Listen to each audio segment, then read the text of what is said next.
Call the clerk. Private members' business. Order of the day number 1 relating to workplace relations.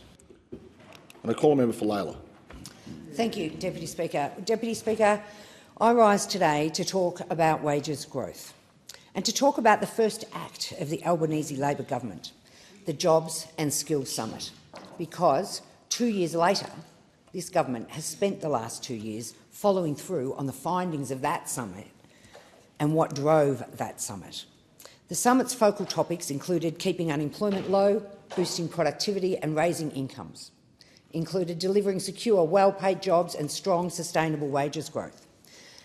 It included expanding employment opportunities for all Australians, including the most disadvantaged, included addressing skills shortages and getting our skills mix right over the longer term, included maximising jobs and opportunities from renewable energy, tackling climate change, the digital economy, the care economy and a future made in Australia, and in ensuring women have equal opportunities and equal pay. In August of 2022, the member for Hawke and I had our own Outer Western Suburbs Jobs and Skills Summit. Our local summit helped to inform the National Jobs and Skills Summit in Canberra on the 1st and 2nd of September in 2022. At both summits, we heard similar information, that the feminised industries, particularly the care economy, were being left behind in terms of wages. That those industries, including childcare and aged care, those opposite would rather us not mention, had bargaining systems so complicated that we saw wages going backwards and reduced productivity and understaffing.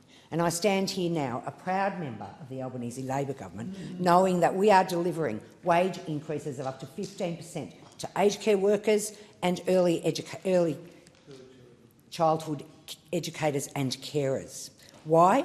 Because the coalition government purposefully kept wages low and allowed enterprise bargaining to collapse so much that only 14% of industries were covered by an agreement, and we experienced a decade of Australians going backwards financially with stagnant wages, particularly in the care economy.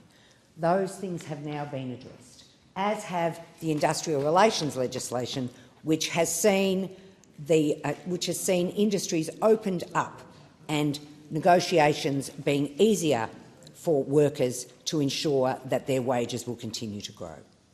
After the Jobs and Skills Summit, this government took steps to reinvigorate bargaining with our significant reforms under the Secure Jobs, Better Pay Act. This included enacting the new supported bargaining stream, which has reduced the barriers for low-paid sectors to access the benefits of bargaining, making the Better Off Overall test simpler and fairer, and giving the Fair Work Commission more power to arbitrate and to resolve intractable bargaining. Because of this government, there are now 500,000 more Australian workers covered by current enterprise agreements. This is boosting wages and boosting workplace conditions. To put it bluntly, Deputy Speaker, when the Labor government say they're going to do something, they do it. As an election commitment, the Albanese government said that it would prioritise addressing the cost of living crisis with well-thought-out and practical measures, and that is what we've done. In less than a full term, we've successfully turned a decade of coalition government deficits into Labor surpluses. We've ensured wages growth. We've got the gender pay gap down to 11%, the lowest it has ever been. This is a government that I am proud to be a part of, a government committed to increasing wages, to tackling inflation and to ensuring that unemployment doesn't rise. Carefully planned, carefully implemented legislation brought to this place one step at a time, delivering on the commitments that we made on taking government and delivering on the things that we found in the Skills and Employment Summit. Thank you.